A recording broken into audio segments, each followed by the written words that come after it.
সকালবেলা ঘুম থেকে উঠে কিছু কাজকর্ম ছিল সেগুলো সেরে নিয়েছি, তারপরে রান্নার জন্য প্রস্তুতি নিচ্ছিলাম।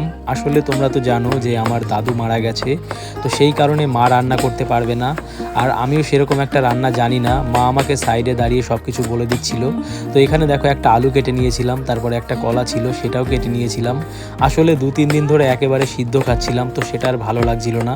তো ভাবলাম যে আজকে একটু অন্যরকম কিছু করা যাক। মাই বলছিল যদি তুই পারিস তাহলে কর।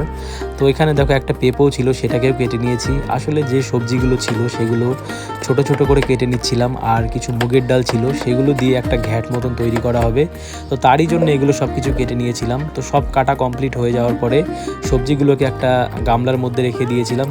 এরপর ভালো করে জল দিয়ে সবজিগুলো ধুয়ে নিয়েছিলাম যাতে কোনো নোংরা না থাকে। তো সবজি ধোয়া কমপ্লিট হয়ে গেছে, তারপরে আমাকে ভাত বসাতে হবে। তো এখানে পরিমাণ মতন চাল নিয়ে নিয়েছিলাম, আমি এবং ঠাকুমা দুজন খাবো, তো সেই কারণেই অল্প চাল নিয়েছি। তো চালগুলো ভালো করে ধুয়ে নিচ্ছিলাম যাতে কোনো নোংরা বা কাঁকড় না থাকে। তো চাল ধোয়া প্রায় কমপ্লিট হয়ে গেছিলো, তারপরে পরিমাণ মতন জল দিয়ে ভাতটাকে বসিয়ে দিয়েছিলাম।